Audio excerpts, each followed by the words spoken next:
Olá, sejam bem-vindos a mais essa aula sobre números complexos e vamos agora falar sobre a função exponencial. Vamos recordar que nós falamos já na aula, mas não nas transparências, sobre a exponencial de um número complexo. Então, vamos expor aqui nesse vídeo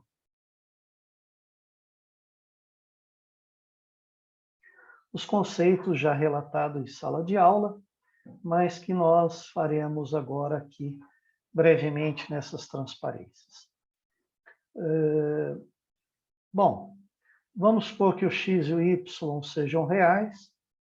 Vamos definir e elevado a x mais y como sendo a função e elevado a x cosseno y mais i vezes e elevado a x seno y. E em breve vamos deixar claro a razão desta definição.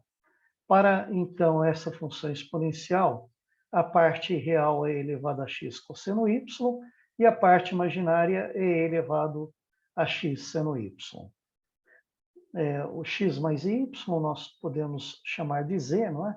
Então, podemos denotar a exponencial ou escrevendo exp de z, preferencialmente entre parênteses, para indicar que é o argumento da função exponencial. Aqui não colocamos o parênteses. Podemos escrevê-lo, a exponencial, também assim. Ou e elevado a z. São duas notações válidas. Mas o que motivou a definição que demos na transparência anterior, que parece ser muito arbitrário, não é? Mas veremos que não. Ela tem uma razão de ser. Vamos lembrar que quando θ é um número real, e elevado a θ, por definição, é esta série infinita, para todo θ real. Vamos imaginar que esta expressão aqui seja a expressão de e elevado a iy, quando y for real. Ou seja, quando a gente substitui θ por iy, a expressão de e elevado a y seja dado por esta série infinita. Não vamos aqui questionar convergência, apenas fazer uma motivação rápida de por que nós definimos a função exponencial tal como está na transparência anterior. Ficamos com essa expressão aqui, onde substituímos θ por y. Ora, nós sabemos elevar y ao quadrado, ao cubo e à potência m. E a gente vai lembrar que as potências de i ficam saltando, né? I elevado a 0 é 1, i elevado a primeira é i, ao quadrado é menos 1, ao cubo é menos i, e assim sucessivamente. 1, i menos 1, menos i, 1i menos 1, menos i. Então, quando a gente vai fazer essas potências do i, quando o expoente é par, i elevado ao expoente par dá um número real, ou 1 ou menos 1. Quando a gente eleva o i a um expoente ímpar, vai dando i e menos i, i e menos i. Então, separando a parte real e a parte imaginária, os termos de expoente par vão dando números reais com sinal trocado. Aqui é o i, a primeira, aliás, i elevado a 0 é 1, não é? Aqui o i vai aparecer ao quadrado, que é menos 1, a quarta é mais 1, a sexta é menos 1, então os sinais vão se alternando. E na parte imaginária, aqui fica o i, que colocamos em evidência, aqui i ao cubo é menos i, e a quinta é mais i, e a sétima é menos i, assim por diante. Ora, esta parte real, com expoentes pares, é exatamente a série de Taylor, da função cosseno de y em torno do zero. E essa parte imaginária é exatamente a série do Taylor de seno de y. Portanto, se a expressão aqui for válida, então e elevado a y é o cosseno de y mais i seno de y, que, como já dissemos em transparências anteriores, em videoaulas anteriores, podemos abreviar por cis, cosseno mais i seno de y. Então, e elevado a y, quando y for real, é cis y. E para manter esta propriedade válida para exponencial real, a gente define, então, que esta definição é e elevado a x vezes isso, e e elevado a y é esta expressão. E, com isso, a gente obtém a expressão que definimos anteriormente. Lembrar que o quadrado do cosseno mais o quadrado do seno dá 1, né? Que e elevado a x é sempre diferente de zero. Então, e elevado a x mais y, a um número complexo qualquer, vai ser sempre um número diferente de zero, né? Para qualquer z complexo. E mais. Bom, apenas aqui para destacar, não é? Que quando θ é um número real, e elevado a iθ é cosseno de θ mais i seno θ, para qualquer θ real, para qualquer número real, que é o cis-θ. Não é? De modo que quando a gente escreve o número complexo z na forma polar, r que multiplica cosseno de θ mais i seno θ, esse cis-θ é e elevado a iθ. Então, posso escrever também na forma polar ou cis-θ ou exp de iθ, onde r é o módulo de z e θ é um dos argumentos.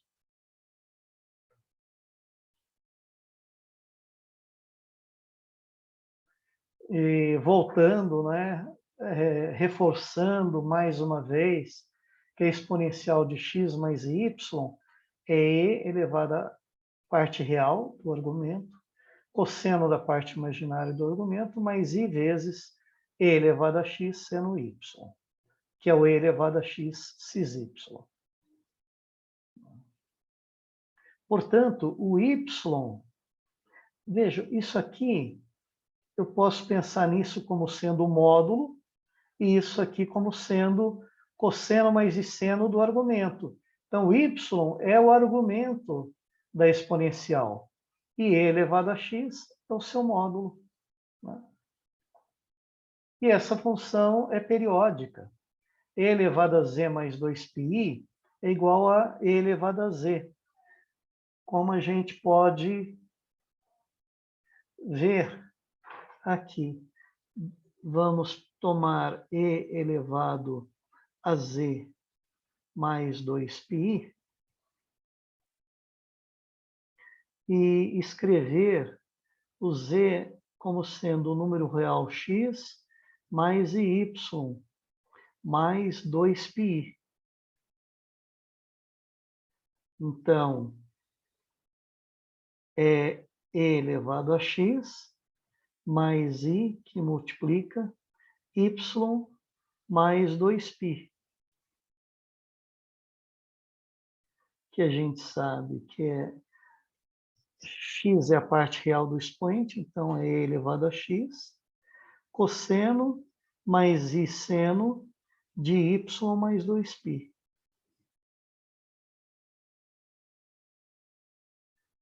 Que é, devido à periodicidade do cosseno e do seno, o cosseno de y mais 2π é o cosseno de y, e o seno de y mais 2π é o seno de y. Então, isso é e elevado a x, cis, y, que é e elevado a x, e elevado a y. Ou seja, bom, nem precisaria escrever mais uma vez,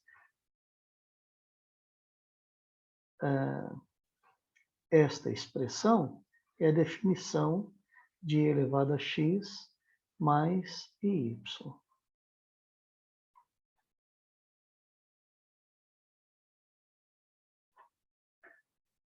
Ok. As propriedades da exponencial são exatamente as propriedades da exponencial real. Se o n for um número inteiro, z e w números complexos, o produto de potências de mesma base, né, conserva a base, adiciona os expoentes. Para dividir potências de mesma base, conserva a base e subtrai os expoentes. O e elevado a menos z é a mesma coisa que 1 dividido por e elevado a z. Isto pode ser visto desenvolvendo o lado direito e chegando ao lado esquerdo. Tá?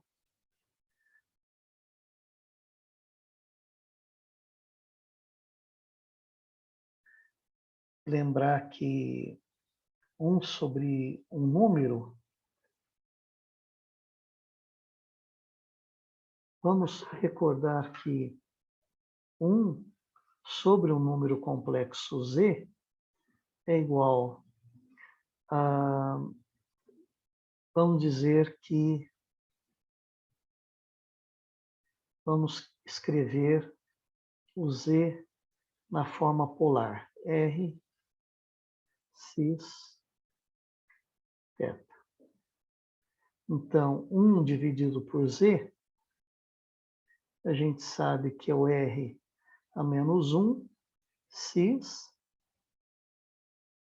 a menos θ. Vimos isso em aulas anteriores, né? Então, quando a gente tem... Eu posso escrever o número z tanto na forma polar quanto na forma cartesiana, xy. Então, e elevado a z, né? O e elevado a z é o e elevado a x mais y, que é e elevado a x, que multiplica cosseno mais seno de y. Então, o e elevado a x é o módulo desse número. E o y é um dos argumentos dessa exponencial. Portanto, o 1 sobre e de x, 1 sobre e elevado a z, desculpe, 1 sobre e elevado a z, né, é o inverso desse número. Então, seguindo o que escrevemos aqui, é o módulo elevado a menos 1. Então, o módulo de e elevado a z elevado a x, elevado a menos 1, multiplicado por cis de menos o seu argumento, vezes o cis de menos o argumento, que é y. Ora, esta parte aqui é real. E elevado a x elevado a menos 1, o inverso de e elevado a x dos reais, ele é e elevado a menos x.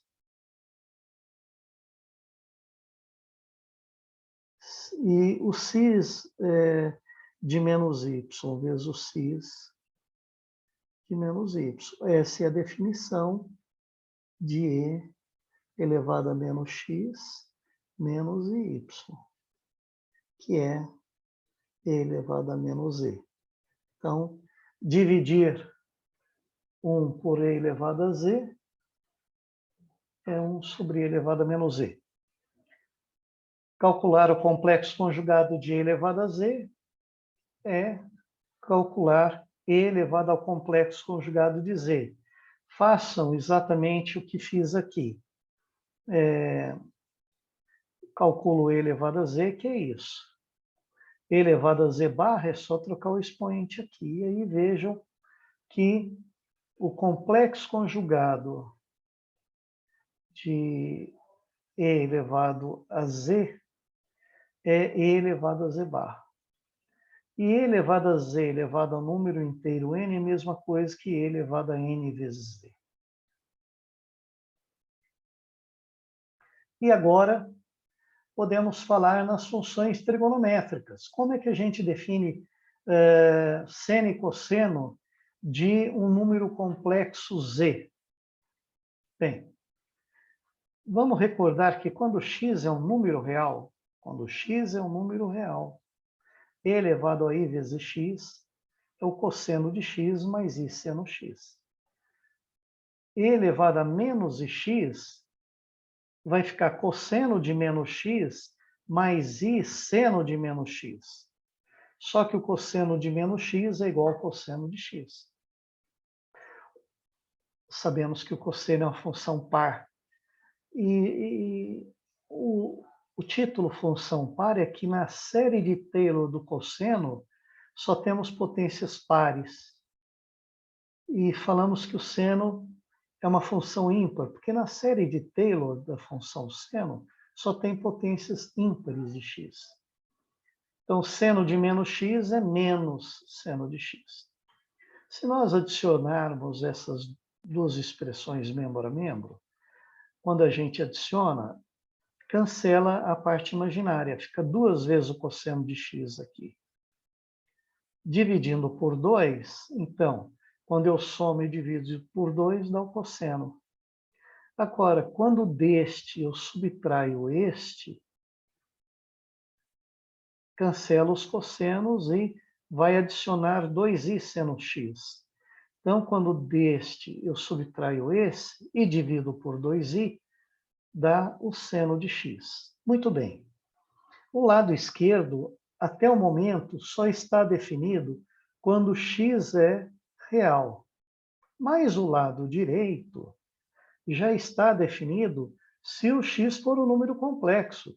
Porque se o x for um número complexo, i vezes x vai ser outro número complexo, eu posso calcular sua exponencial usando a definição que apresentamos, não é? Então, nós vamos usar o lado direito, então, para definir o seno de x e o cosseno de x, quando x for um número complexo. É definido por essas expressões. Então, quando o x for um número complexo, ou seja, a gente denota genericamente por z, não é? Eu vou definir o seno de z como sendo 1 sobre 2i, exp de iz menos e elevado a menos iz, e o cosseno de z como sendo 1 sobre 2, e elevado a iz mais e elevado a menos iz, expressões que vieram daqui. Aqui é o e elevado a ix, e elevado a menos ix. E substituir z por um número x por um número complexo qualquer. Aí, como o lado direito faz sentido, mesmo quando x for um número complexo qualquer, eu vou usar o lado direito para definir o lado esquerdo. É o que está aqui. Não precisa decorar, porque a dedução é bastante simples, não é? Basta lembrar que quando x é real, e elevado a x é o cosseno de x mais i seno x. E o e elevado a menos ix é igual ao cosseno de x menos i seno de x. E observe, olha, para vir de cá para cá, só troquei o sinal da parte imaginária. Então, o complexo conjugado desse número é esse. Só para observar. O complexo conjugado de e elevado a x, não é igual a e elevado a menos x. X real, né? Sempre aqui é para x real.